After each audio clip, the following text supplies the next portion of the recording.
Golic and Smetty here. And for those that say they love all their kids the same, that's bull. I rank my kids every day. Welcome to another edition of Golic and Smetty. Mike Golic Sr. here along with Jess Smetana. And we are smack dab taping this right after the College Football National Championship. The game, Jess, where we wait all year, play all those games, pick the Final Four, go through the semifinals, which in the past have been horrible, but this year have been great. Thinking, okay, two really good semifinal games. Now we're going to get a great championship game. And my God, did we get one of the biggest clunkers. The biggest clunker of all time is Georgia beats TCU 65-7 in the national championship game. Kudos to Georgia. TCU, hey, congrats for getting there. You absolutely deserve to be there. You did everything you needed to do to be there. But boy, Jess, that was a tough one. That was brutal, Mike. I mean, if anything, it reminded me of why I watch college football, and it's not for the national championship. It's for the journey there, right? So it was super disappointing, but as I was kind of watching it, feeling disappointed that the season was over and it was ending on such like a downer of a note. This was a really fun college football season. So we're going to talk to Ryan Nanni from the Shutdown Fullcast about the college football season and all of those things. But first, Mike, what was your take on the TCU Georgia game, other than the obvious? It wasn't Notre Dame, Alabama. It was worse. Yes, it was worse. So we can finally get off the list, right? Or drop down the list. I'll be honest, Jess, early on, I know you tweeted it out, and I 1,000% agreed with you and I had said this on shows before that. I said TCU is going to be down early in this game. That's kind of their MO. You know, and then they're gonna make a move and come back because they can hit you with some big plays. So when Georgia was scoring and everyone's going, I know you tweeted out, if anybody thinks this game is over, you haven't watched TCU play all year. And you were right, even though it didn't work out that you were right. Because that's what they've done. And then they hit a big play and they score a touchdown. All of a sudden they put 7 on the board. And then that was it. I mean, you can't go -3 in the turnovers to a team like Georgia. You just can't do it. A fumble, a couple interceptions, and then Georgia just – and I didn't think this Georgia team was as good as last year. Obviously a great team, but you're starting to rank teams when they do back-to-backs like this, having 5 defenders going like, the first couple of rounds or whatever it was. I mean, I think they're a great team this year. I just think they played their best. TCU made some mistakes, and then when it started to roll, and we saw this, Jess, we saw this with Notre Dame and Alabama. It just started to roll and got away from you. And I'll say the same thing from an X's and O's standpoint. There were points in this game, because I remember people saying, man, this Notre Dame defense, they were number 1 all year, and then they laid an egg, and people were wondering, was it the scheme or whatever? And I had said in that game, the Notre Dame-Alabama game, players were in position to make the plays. And I've always said this, you could do any kind of X's and O chess match that you want to do. At the end of the day, it comes down to one-on-ones. Did you beat the guy in front of you? Were you in position to make the play? And give Alabama credit in that game. Notre Dame defenders were there to make plays, and Alabama players just beat them. In this game, you saw time and time again at the line of scrimmage, there were TCU defenders there to make a play. The scheme worked. The scheme was fine because players were there to make a play, and either it was they didn't by poor tackling, or Georgia, because they were superior, made that person miss. So it wasn't like, oh my God. Now some was, but believe me, when it's 65-7, it's not all like that, where you're not getting touched till the third level. But there were some plays where TCU was there to make. I'm not saying it would have made a difference, but I'm just saying it just shows more Georgia just really, really the powerhouse that they are, and the ability in one-on-one situations to just win those battles, in some cases real easily. Yeah, I think if anything, TCU was a very good college football team this year, but Georgia is just a weight class above them and played that way. And I don't think TCU really played their best game. And I think even if they did, Georgia still wins that, because I think they're better matched. They have better players, and that's what Kirby Smart has built over the last, almost a decade with this Georgia team, through recruiting, through, having this amount of depth at the positions that TCU doesn't have, where, if a Georgia player goes down or if a player gets drafted or whatever, like, they're reloading. Like, this is very akin to what Nick Saban did at Alabama. Like, one guy goes down, another guy steps in, and Yep. that's how talented they are. So it was just, it was kind of what I expected, to be honest, minus the fact that, like, tack on an extra 35 points. Like, I thought Georgia would win. I thought they'd probably cover. I think the spread was like 13 points, 13 and a half. I didn't see 65 points. No. Like, it was just really unfortunate how quickly the floodgates were opened in the first half, and TCU making mistakes early. I thought with, like, the fumble, like you mentioned, they weren't even able to keep it close until the half. So that certainly, most people probably didn't even watch the second half. I don't know, other than Georgia fans, why you would. They were, curtain calling the senior players. Oh, I mean, like early in the fourth quarter, like taking Stetson Bennett out. I think there were still like 14 minutes of gameplay left when they took Stetson Bennett out, if I'm remembering. But yeah, it was a big ass kicking. So that is the one thing I'm glad of. The players that normally don't play a lot got to play. So that's a cool thing. A lot of them in their final game and on the biggest stage, the national championship stage. So I thought that was pretty cool. But yeah, this is one where you just started to see that faraway look in the eyes of the TCU players as they just watched it get away from them more and more. Because as I said, they've come back. I think they were 2-1 coming back from double-digit deficits this year. So we've seen them do it. They have the big strike capability, but it just wasn't happening in this game. And Georgia, listen, they're just going to reload. They'll lose Stetson Bennett, who I think is 32 years old. He's actually 25. Obviously, Carter is going to the NFL, which he should. They get Bowers back again, the tight end, because he has to come back. He's just a true sophomore. He and Michael Mayer, the tight end at Notre Dame, were I think, by far the two best tight ends in college football. So they're going to have talent coming back because winning begets winning, and more guys are going to want to come there. So it's going to be interesting. As you mentioned, we're going to talk to Ryan in a few minutes about it. But I wanted to bring up this, and I don't want it to make it sound like I don't think some of these people should be in there or one I'm going to talk about, but I have to make a comparison. There was another class of college football Hall of Famers, and congratulations to them all. What a phenomenal honor that the College Football Hall of Fame used to be in South Bend at Notre Dame. I believe now it's in Atlanta. Mm-hmm. And, Reggie Bush, kind of, highlighted this. Then there's the, Robert Galleries, the Derek Johnsons, the Jeremy Macklins of the world, Troy Vincent, Brian Westbrook, D'Angelo Williams, and a bunch of others who made it. And congrats to them all. And even congrats to this guy I'm going to mention. His name is Michael Stonebreaker, a linebacker from Notre Dame. And Notre Dame has a number of people in the Hall of Fame. And this is not to say Michael Stonebreaker doesn't deserve to be, because he does. He does deserve to be in the College Football Hall of Fame. And maybe this is bias to family, but you sit there and they give everybody's kind of stats. And as I said, Stonebreaker, this is not saying he shouldn't be there. He has it to be in the College Football Hall of Fame. My question comes, how is my brother Bob not in the College Football Hall of Fame?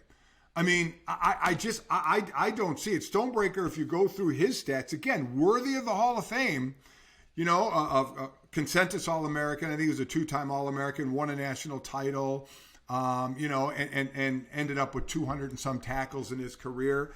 My brother Bob was a 2-time All-American. My brother Bob was a consensus All-American. My brother Bob was the best player on the defense when they won the national championship in 77. And my brother Bob left Notre Dame as the all-time leading tackler. He was a 4-year starter, started when he was 17 years old. He was the all-time leading tackler, and since then, Bob Crable passed him. Bob Crable, another great linebacker at Notre Dame, who is in the College Football Hall of Fame. And my brother Bob is now second, and Manti is third. And we know Manti is going to get into the College Football Hall of Fame. Manti also has a ton of defensive awards to go along with what he did in college. But I just felt like I had to say and stick up for my brother and say, all these guys have the resume to be in it. And I hope people don't take it the wrong way when I'm saying about Michael Stonebreaker, but I'm just comparing Notre Dame linebacker to Notre Dame linebacker. And if the committee feels Stonebreaker deserves to be in, which I agree with, I don't understand how my brother Bob has not gotten into the Hall of Fame. So I felt I needed to say that, and I feel I'm not saying it just because I'm biased, even though I am. I really think his resume and stats say he should be in the College Football Hall of Fame. You make a very compelling case. So I read that Stonebreaker was the 55th Notre Dame player in the Hall of Fame. So they're certainly not, letting Notre Dame guys in it. There's plenty. But I will say there is one thing he has that your brother doesn't, which is that his last name is Stonebreaker, and that's just really cool. So maybe it is a great name. Listen, I mean, if your name is Stonebreaker, you probably have to be a linebacker too, right? Dude was tough as nails. There's no doubt about it in watching him play. And it is one of the great football names of all time. So I would agree with you Mike, there. Let us know who we can send a petition to get your brother in the Hall of Fame next year. I think you probably have the connections. So let's start a Golic and Smetty petition. I'd like to, because I don't know where that goes. And I don't know how long you're eligible, quite honestly. I have no idea how that whole thing works. But yeah, okay, I'm throwing that out there, and I will talk to whoever I need to talk to get at least my brother's stats and career in front of those people and say, is this not worthy, of being in the College Football Hall of Fame? Okay, I feel better. I got it off my chest. We'll start the petition now. And here's Ryan Nanni.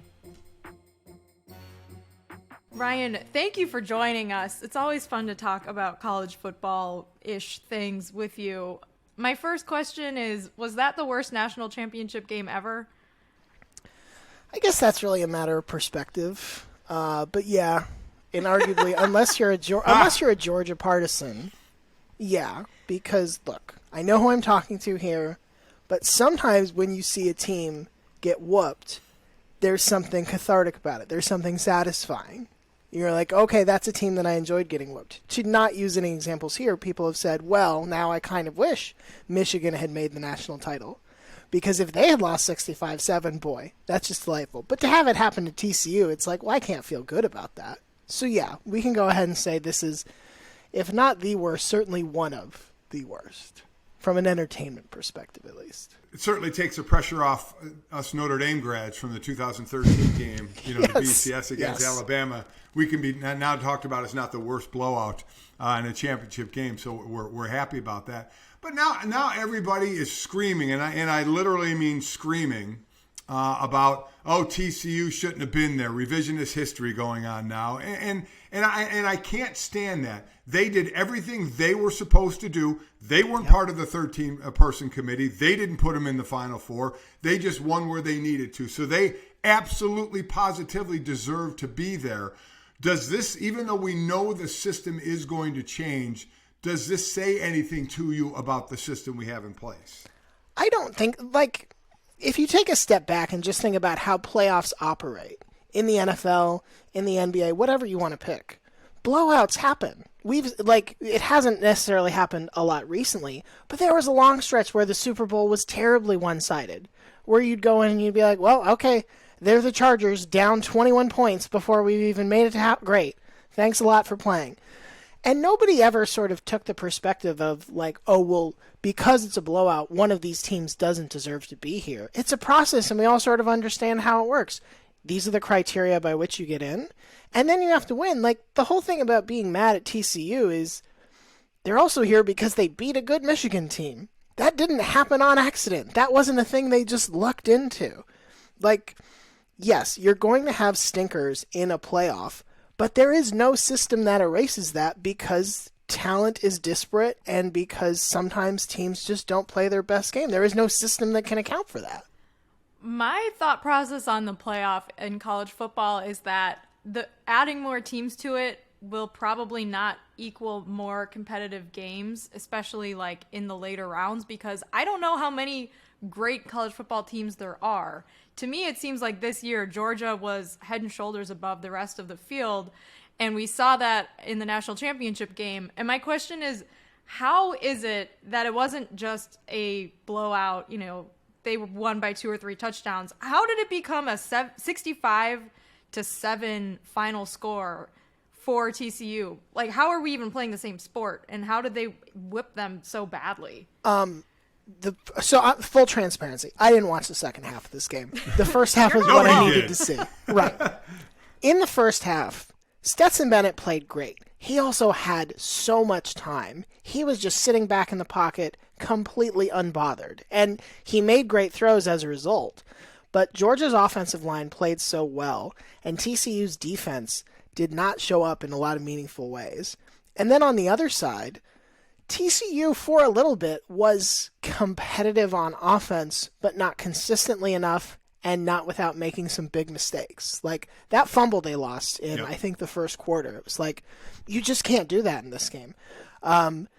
They missed open throws at points in this game where it was just like, yeah, you can't fall behind the sticks. It felt like there was one stretch where on every first down, TCU was losing yardage, and on every first down for Georgia, they're picking up another first down. So it really felt just like the perfect storm of TCU did not play its best game, not even close. And Georgia probably did. This was felt like one of the most efficient and aggressive games that Georgia had all season long. And that just is a bad situation for is this going to be competitive? I mean, I agree because I don't think a lot of people feel Georgia this year was as good as the Georgia team last year, especially on defense. But you can't go, -3 in turnover, against the Georgia team. You can't run that wide sweep and carry the ball in the wrong hand and make a fundamental mistake like that and get it stripped from you and then throw 2 interceptions as well. So if they play 10 times, it's not going to be 65-7 nearly that many times.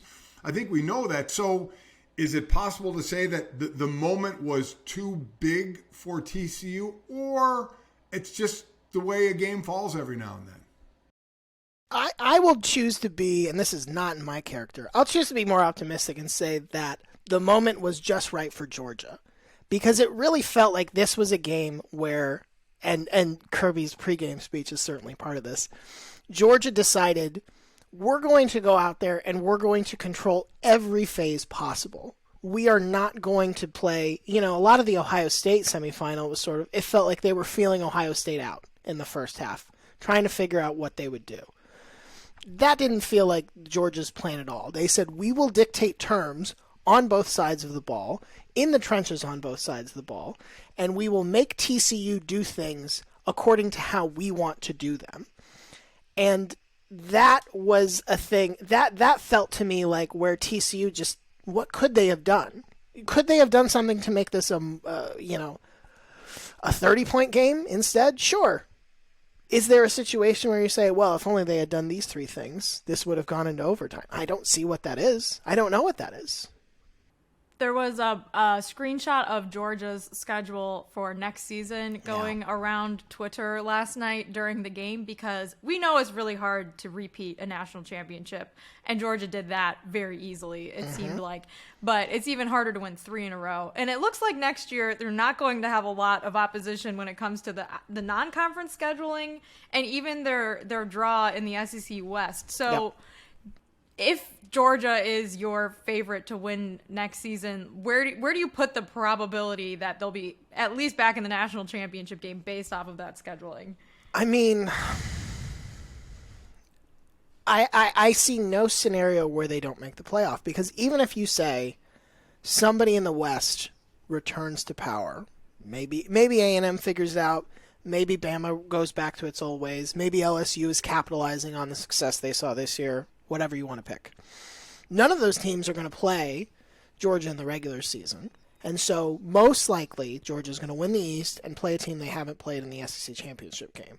If for some reason they lose that game, are you confident they won't make the playoff anyway? Like we've already seen that happen multiple times. And Georgia, I think, will have the resume, the sort of media cachet, and they'll have sort of the claim of we are the 2-time champions. You cannot leave us out. You cannot pass us over for insert undeserving team in our opinion here. And so it's what I think the question is really, do I think Georgia will either not win the East? No. Or lose one game and then also lose the SEC title game? No. So all paths lead to they go back to the playoff. I would love to come up with a more creative answer. I do not have one. Yeah, and listen, once this thing goes to an expanded playoffs, that point is moot because then Alabama would have been in it this year had that happened. So along those lines, is Georgia now the preeminent college football program in the country? Have they overtaken Alabama? I think so. I think they have the best claim to it, certainly. Alabama this year, the 2 losses were close, but there were also other games where you just sort of were like, this is not the same machine it used to be. This is not the same sort of death compression thing that they have been able to do for so many years. And I think until there is evidence to the contrary, it looks like Kirby Smart has taken everything he learned from Nick Saban, ported it over to Georgia, and is now doing that at a more efficient pace or a more evolved pace. Because to me, what sticks out is, people have brought up this is a team that didn't rely on the transfer portal. I think looking at that as sort of a moral imperative is not that interesting to me. I don't care if you win with transfers or with people, guys that you recruited and developed. I think winning is winning, and winning is hard, no matter, sort of how you got there. But I think there is an efficiency to winning with players that you developed and not having to go to the transfer portal. So many things about just sort of like getting guys used to your system, getting guys who have reps with one another, who understand sort of what your culture is about, things that take more time when you're leaning on the transfer portal. The fact that Georgia can do that with a team that's pretty young this year is like, yeah, they're on a really good track right now in a way that those Bama teams were, and it's really hard to see like what will derail that. You've seen all the teams play this year all the way up to the title game. If you now had to re-rank, Georgia would be number 1. Who would be the second best team in the country in your opinion? Gosh. If we're going just based off how they played, you can make a really interesting case for Ohio State. You can say, yeah, they lost to Michigan, but they gave Georgia their best game of the season and played their best game of the season. And in many ways, that was a de facto national title game. I think I would probably still go with TCU, both for the body of work and for sort of what they accomplished all season long. But I don't think it would be unreasonable to throw Ohio State in that mix. And even though they didn't win their division, the way Penn State closed the year was really interesting as well. And so it's really hard to do this without an element of recency bias. I think what ultimately you land at is the gap between Georgia and any other team you want to put in here is pretty significant.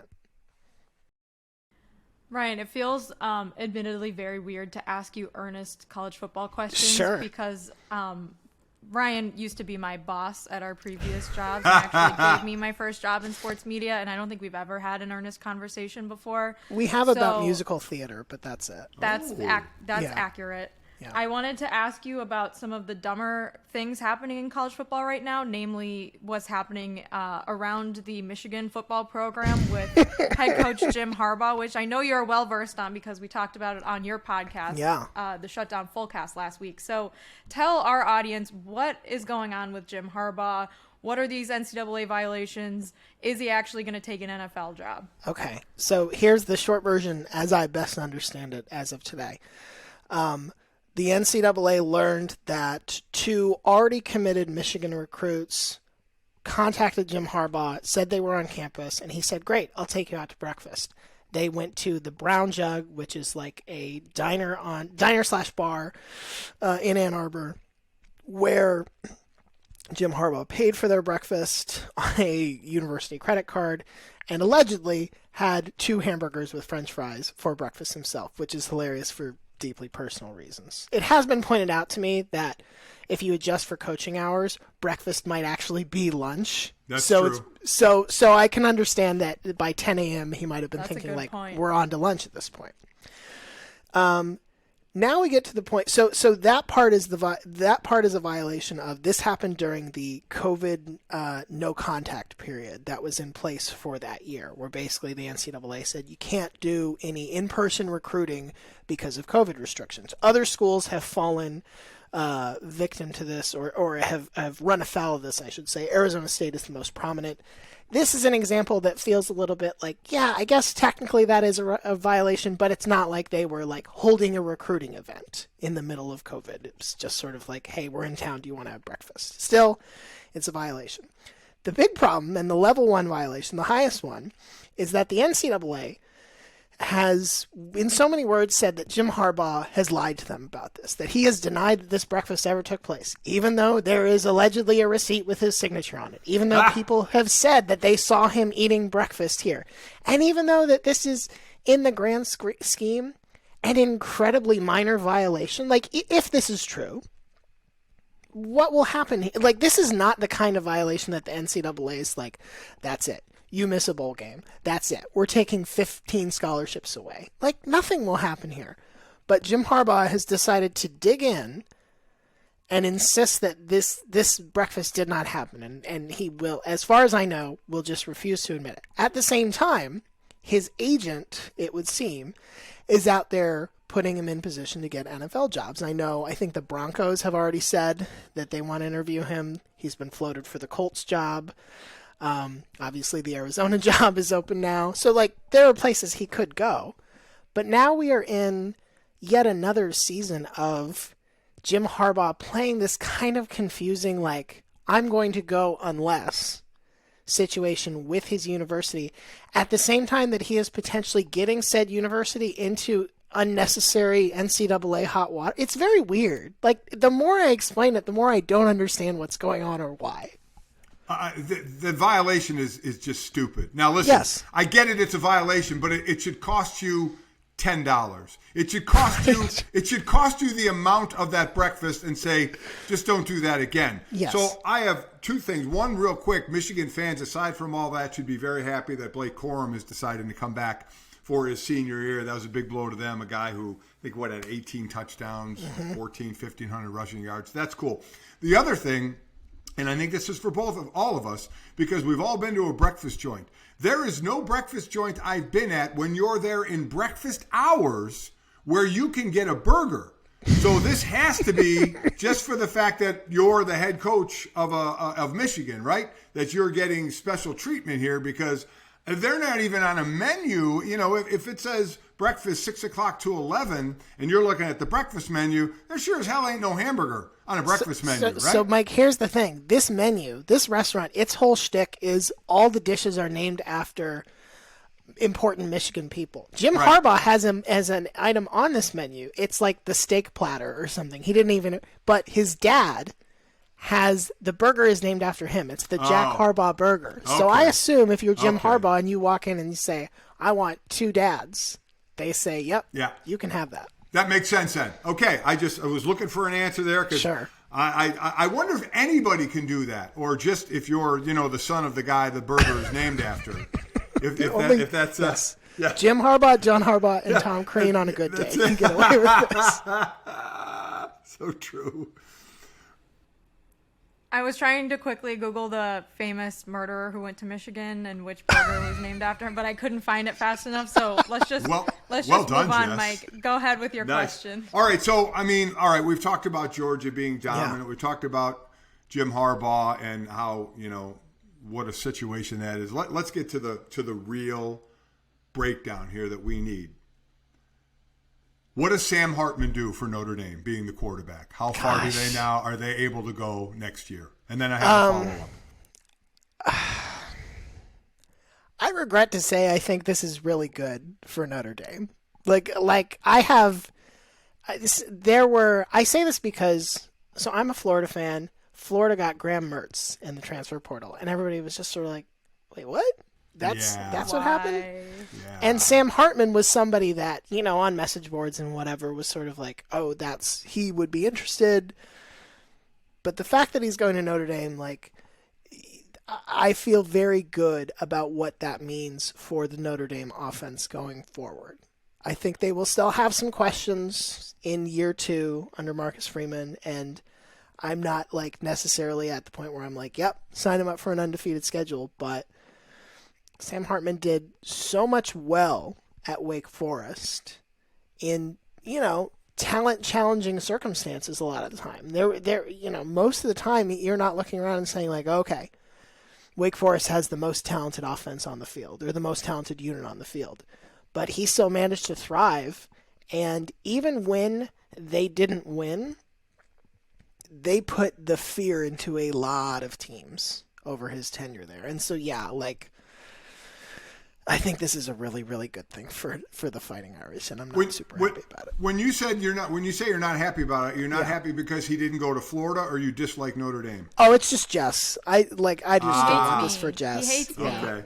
Yeah. And it actually really, I remember Ryan saying years ago on his show that he hired me in spite of me having Notre Dame on my resume when I applied for my job at SB Nation. And so I've remembered that. And when Sam Hartman is lifting the college football playoff trophy next year for Notre Dame, I will not let you celebrate it for 1 second. Here is the context. When we hired Jess, the Cubs had not won the World Series. Clemson had not won a national title. Those things happened almost immediately after Jess started working with us. So I feel like Jess has had enough. I feel like enough has gone well for her that like some wealth should be shared. No. All right. Notre Dame needs to win something before that can be true, I think. Boy, I feel I need to stay out of this conversation. You guys got a history there. One thing I'll say is, and this is, we always say no disrespect to, but it just is. The two quarterbacks at Notre Dame were Drew Pine paid most of the way, but between he and Buckner, that Sam Hartman's going to throw for more than 2,692 yards, a higher completion percentage than 62%, and more than 25 touchdowns. You know, he's had 75, I think, touchdowns in the last 2 years. So I think it's going to help. And I think even more important question, and this one obviously is more based on having to know a lot and what they look like. And I'm still going through and trying to study. But right now, I have not found a better looking quarterback head coach duo in college football. Sam Hartman's beard is money. The guy's a good-looking dude. Yeah. We all know Marcus Freeman's a good-looking dude. Yeah. I don't know if there's going to be now or when the last time you had a better-looking quarterback and head coach combination. It is disarmingly handsome. You're yes, right. yes. You're right. Also, like, assuming all goes well and assuming Sam Hartman stays healthy, which I do, when is the last time Notre Dame just had quarterback stability? It's been a while since you could just say, yep, like the same guy was out there for 10 straight games or something. It feels like the last couple years there's been, because of injury or because of performance or because of Coach Wim, it's just been like, I don't know, we had 3 dudes who threw 100 passes this year. And just the stress that puts on the other parts of an offense, an offensive coordinator, I think just bringing in somebody senior who's like proven himself in this environment and just sort of saying like, yeah, that's the guy. Everybody just be cool. That feels like it's a good thing for more than just this one position. I think that's a funny point because there was like 1 year of Ian Book coming back where there wasn't a quarterback controversy. Yeah. But going back even, I want to say until like Jimmy Clausen, there has been something every single year since that year, except for maybe one season of Ian Book, where shit has hit the fan around the quarterback position. And it has been such a spectacularly weird... Brian Kelly was very good at quarterback competition controversies heading into August camp, and that is not something that I miss particularly. Sure. Although I guess technically there was one this year with Buckner and Drew Pine, but... Yes, Ryan, it is a good point, and I think that is one of the reasons Notre Dame fans are very excited about Sam Hartman transferring into the university. And in the topic of being handsome, I can't even name a handsome college football coach other than Marcus Freeman. So that's a tough place to start, Mike. It is. I'm sure there are others out there, but none, just go bam, wow. Well, in the same way we're talking about like what's the gap between Georgia 1, whoever 2. Marcus is 1. There's certainly another handsome number 2 here, but like we're talking about 2 different things. Yeah, completely agree. I think we're all on the same page with that one. Well done. I have a couple candidates for favorite games of the season, but I want to hear yours first. And instead of doing like, the best game or whatever, maybe like the dumbest game and the most memorable game. Gosh, this one's tough too because recency bias will play a big factor because bowl season was really good this year. Yeah. I'm very tempted to pick Tulane USC as certainly one of the most entertaining games that I watched all year. And just like the fact that it happened to Tulane and that it included the Heisman winner and right now that's where my heart is for the one that I was like, oh, wow, this is like really what college football at its best is all about, at its most entertaining. Dumbest game, I mean, Texas A&M gave us so many choices. Miami gave I us think so many choices. it's really hard to not pick a Texas A&M game. I'll give you mine if it sparks any memories. So my most entertaining game was also the Tulane USC game, just because of the 15-point comeback with 4 minutes to go.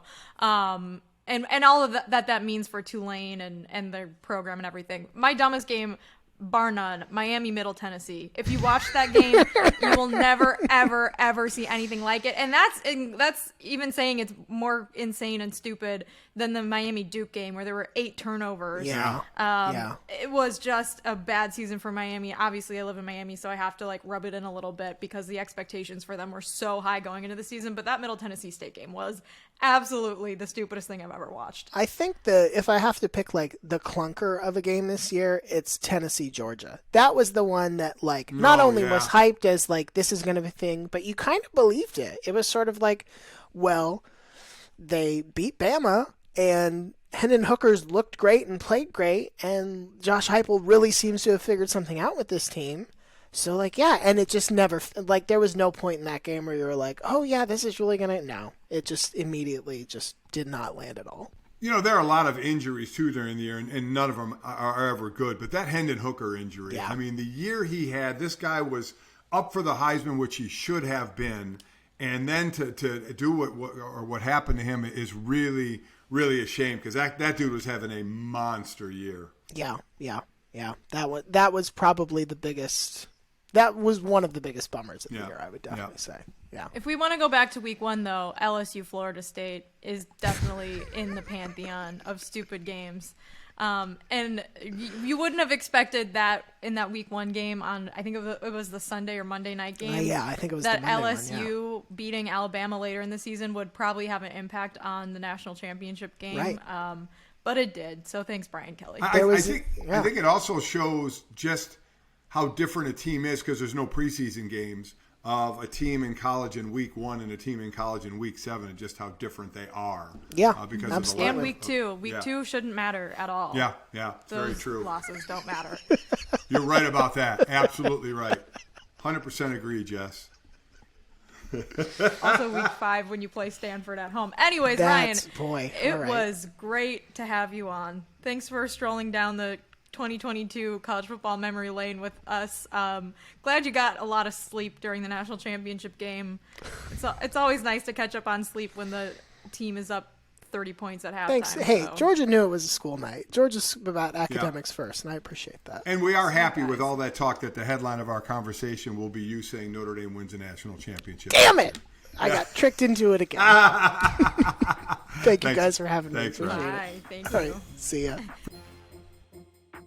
Mike, we need to talk about the NFL playoff picture finally being set. But first, we need to talk about a team that did not make the playoffs that won me a bet this weekend.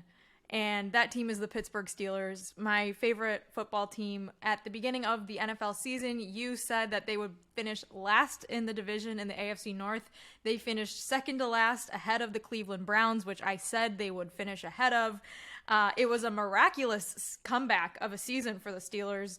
Midway through the year, it looked like they were going to be the first team to finish with a losing record in Mike Tomlin's entire coaching tenure. And that was not what happened. They ended up winning, I think, 7 of the last 9 games, finished 9-8.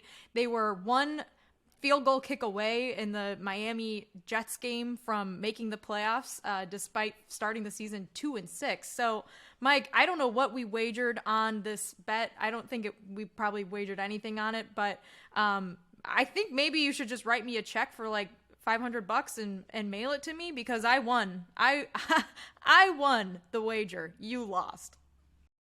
I amazingly enough, I saw your mouth moving, but I have no idea what you were saying. I couldn't hear anything there. So $500. Yeah.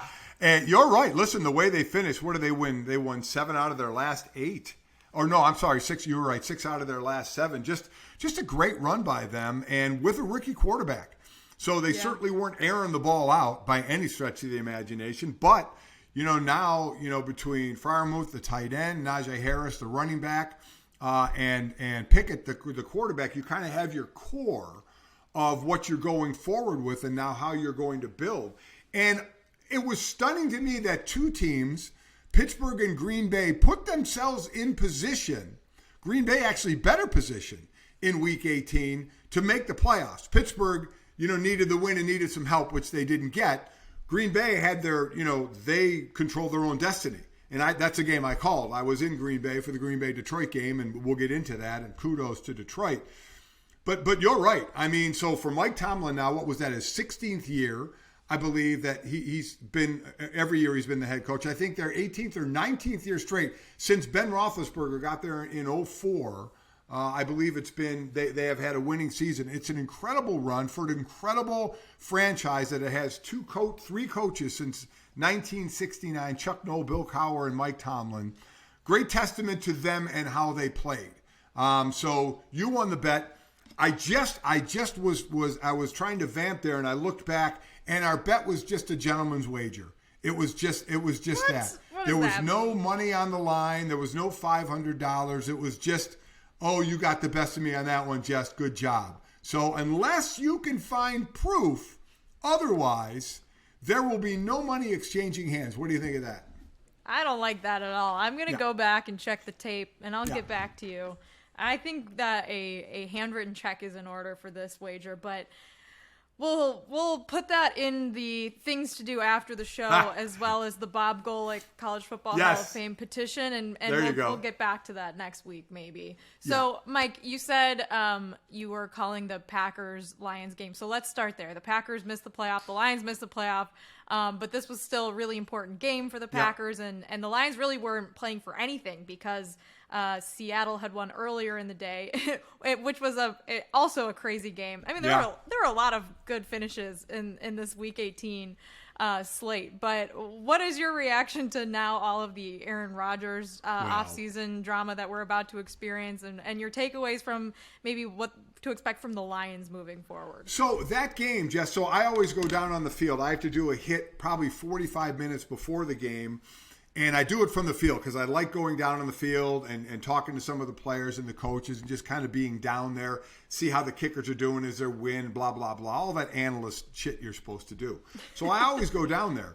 And so this game started at 7:20 Central Time, 8:20 Eastern Time. So 7:20, so 6:30 Central Time is when I do my hit on the field, when the players are out there. I was down on the field, Jess, and it was 6:20. And at this point, players are normally out there. Kickers for sure, other players warming up. Jess, there was nobody on the field. Nobody. They were all in the locker room because the Seattle game went to overtime. Oh, they were all in the locker room watching that game because, again, if you don't know, if Seattle was playing the 4 o'clock slot, if Seattle lost that game, the winner of Green Bay, Detroit was going to be in the playoffs. And if Seattle won that game, that knocked the Lions out and they were playing for nothing. So I'm down on the field, freezing my ass off, getting ready for this hit, going, nobody's out here. I'm going back up to the booth because nobody's out here and they're not coming out until after overtime is over. So I ended up back in the booth, and sure enough, after the overtime was over, that's when the players filtered out on the field. And I'm on Ross St. Brown, their great wide receiver. We talked to him after the game, and I asked him, I said, what did Dan say to you guys after the Seattle loss, right there in the locker room before you guys came out in the field? He said, honestly, he said nothing, because he said everything to us Saturday night in our team meeting. We went over, both sides of it and just how we were going to play in either scenario. So he said he didn't have to say anything to us. We knew we were going balls to the wall. We were going to play our hearts out here. And they did. They were the better team with nothing on the line. And Green Bay had everything on the line and couldn't pull out the win. So nothing but a tip of the cap to Dan Campbell and that Detroit Lion team, which, by the way, has an offense that was near the top 5 all year in scoring and yards. They have a defense, while they didn't rank well, the stats weren't phenomenal. They've had 5 to 6 contributing rookies, Jess, that they can build on. Of all the rookies, there was obviously Aiden Hutchin, but this kid, Houston, who didn't play till the last 6 games and had 8 sacks in those 6 games, another rookie. Their rookies all combined ended up with 20 and a half sacks. That was an NFL record. In 1999, the Tennessee Titans had 19 sacks. This Detroit Lion team had more rookie sacks than any team in the history of the NFL. So what a building block to build on for Detroit. So kudos to them, tip of the cap to them and how they played. Period. End of paragraph. Green Bay Packers. Man, I mean, what a shit show that is when you have everything in the world to play for and you don't pull out the victory. And then, of course, you know you're going to get the obligatory question to Aaron Rodgers. And I get the question, but there's no way you're ever going to get an answer from a player at the end of the last game when your season's over, are you retiring? I mean, there's no way anybody is in position to answer that. And that's what Aaron said. He said, listen, this is a little raw. I need emotions to be out of this, but I also won't hold the Packers hostage, because he said free agency is in March. So you got to kind of, make your decision in there. If you ask me, I think he'll be back next year. Everybody keeps saying, well, they got to find out about Jordan Love. No, you don't. Your best chance if you're going to go to a Super Bowl, I mean, yes, you do about Jordan Love. But if Aaron Rodgers wants to come back and you have a team now that you've gotten to work with these wide receivers, these young wide receivers. Remember, Christian Watson dropped that first long pass in game 1. And everyone was like, oh, my God. Christian Watson ended up having a phenomenal year. And they have other rookie receivers that got a lot of experience. So I would see this team getting better next year. So to me, I think Aaron Rodgers will play there next year. And I know everybody said he had an emotional moment with Randall Cobb. Somebody asked him for his jersey. He said, I think I'm going to hang on to this one. So who knows? Again, there's emotion right after the game involved. He needs to go, to some beachy place with his new girlfriend, just hang out for a while. And he needs to take emotion out of it and then decide what he wants to do, because there's obviously money implications with the new deal he got and everything. So I guess my odds are highest odds he's back in Green Bay. Next highest odds he's playing for another team. Third option would be he retires. So where are you on that? I think he's coming back to Green Bay, but I also thought Tom Brady was never going to leave New England. So I'm true. The wrong person I did as well. You're right. We should probably talk about some teams that actually made the playoffs. Some winners. Yeah. The Kansas City Chiefs secured the 1 seed in the AFC. The Philadelphia Eagles, your former team, has the 1 seed in the NFC. Do you have any bold predictions for who we are going to be watching play in either championship game or any upsets over Wild Card weekend? I'm trying to look at the possibility of the upsets. I think the Chargers are playing a lot better, but would we be shocked if Jacksonville got a win? Jacksonville's playing really well. Absolutely not. They're playing very, very well. While the Chargers are playing well and played well enough toward the end to make it into the playoffs, that would not shock me. Listen, the game I'm doing, I'm going to Cincinnati and calling the Baltimore and Cincinnati game. This all depends on Lamar Jackson, right? And we have no idea still. I'm getting all the notes and talking to everybody, and they don't know yet about that. John Harbaugh just plays we won't have the injury report till Wednesday, and I know I won't talk to you guys until then, blah, blah, blah, that whole thing. If he's not playing, I don't think Cincinnati has a shot. Huntley, while I think is a good backup, I don't think is taken in there. And then Anthony Brown, who played in the last game, who I covered him in the Fiesta Bowl when he was with Oregon playing against Texas, he has been struggling a bit as well. So I don't see that one. We saw what Miami did up in Buffalo right toward the end of the year. It was a field goal at the end of the game for Buffalo to get that win, but I would still be surprised because, again, we don't know about Tua and what's going on in that situation. 4-5, do we consider if Dallas beats Tampa Bay, do we consider that an upset? It's kind of like the 8-9 in the NCAA tournament. Right. I don't really look at that as an upset. Would not shock me, Jess, the Giants, because Minnesota, are we all in on Minnesota? I mean, absolutely they look great. Not. But yes. It's a 4:00 game, and I know that there's the Kirk Cousins primetime curse believers of NFL fans. So I don't know if that impacts your decision making since they're playing at 4:30 against the Giants. There's part of me that wants to keep Minnesota winning so I can still see a shirtless Kirk Cousins with chains on. So I hope that keeps going. But for the Giants, one thing I'll say, I wasn't sure about Daniel Jones. I didn't think he'd be the guy there. Again, he's not throwing for a ton of touchdowns, but he also doesn't throw interceptions. So I think he is going to get paid and be the Giants quarterback. I don't see Seattle taking out San Fran. If you're asking me, I think the top two teams in the NFC will end up fighting it out. I think that's Philadelphia and San Francisco for the Super Bowl. And in the AFC, I think you have Kansas City, Buffalo, and Cincinnati, and then a drop-off to everybody else. So I think that's the battle for the AFC. Cincinnati's doing exactly what they did last year, peaking at the right time, and they made it all the way to the Super Bowl. The Bills fans are just waiting, saying, wait, we have this team right now, man. We should be able to capitalize on the talent that we have, and then Kansas City is Kansas City. So if you're asking me to pick one upset, and I'm staying away from the 4-5, so I can't go Jacksonville, so it's really the other games, I'd probably lean toward the Giants at Minnesota, saying the Giants have a shot there.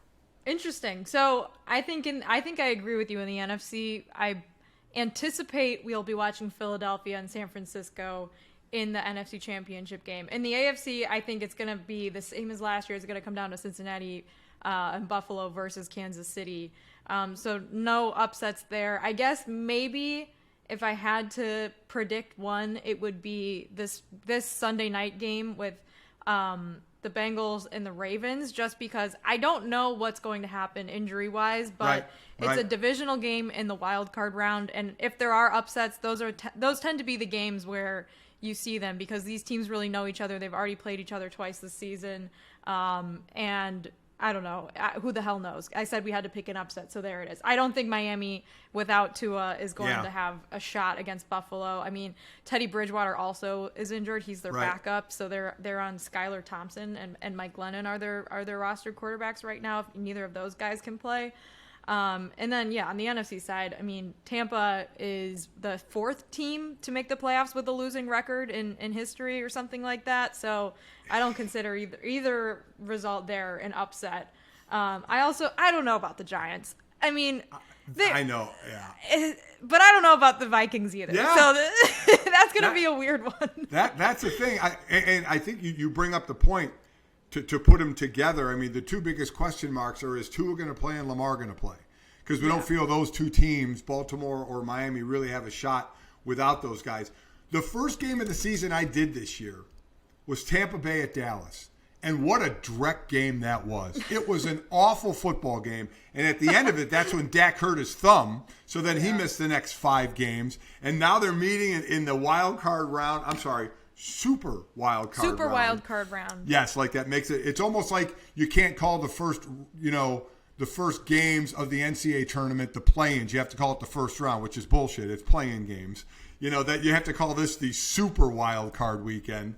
But I don't know what to expect here. Tampa Bay's offense still isn't very good, and the Cowboys, God knows what you're going to get out of them. Right. So, and that's the standalone Monday night game. So we'll see what goes on there. But it was an interesting year. Now we have all the coaching firings, and who's going to fill those slots. I think that one of the first guys in position to grab all the money is going to be Sean Payton. But I was going to say, it sounds like Jim Harbaugh is going to be coaching 4 different teams next year. Well, and we go through this yet again, and he always says, Michigan. Right now I'm coaching Michigan, and we're like, hell yeah, right now. That's exactly right. You're not lying. His statement was so Jim Harbaugh. So wishy-washy, yeah. I mean, it's so Jim Harbaugh. So, I mean, those are the two oddest names, right? And you got to wonder, and for those that don't know, for Sean Payton, any team that wants to talk to him has to get permission from the Saints, because he's under contract for the Saints for the next 2 years.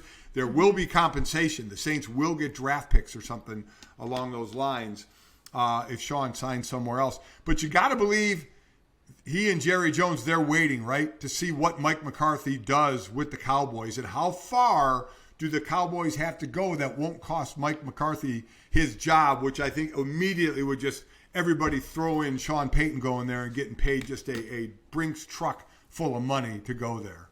And I think that Jerry Jones did give Mike McCarthy the dreaded vote of confidence on his radio show this week. So, I'm with you. It depends what happens there. But, who knows? Maybe they'll beat Tampa, and then, again, another divisional rivalry against the Eagles if that happens. And if they win that game, Mike McCarthy's not getting fired. No, but I agree. That's a big if. So I would agree. Job probably on the line. I would definitely agree.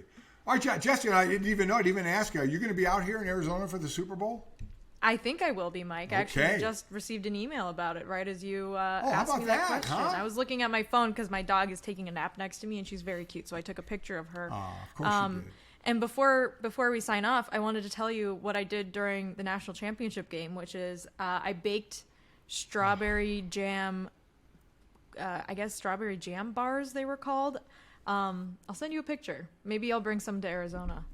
Again, if you, and I'm sure when you bake the strawberry jam bars or any kind of dessert that has a fruit in it, I'm sure it's fantastic.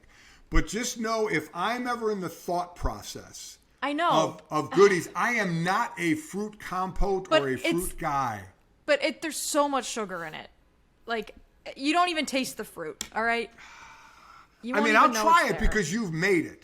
But You it's will not, like it. I'm sure I will, but it's always not my favorite. But I will certainly try it. I would think, since I'm your elder the way I am, that you'd want to bake something I might like. But hey, if you don't give a shit about me, that's fine too. All right, well, I'll see you next week then.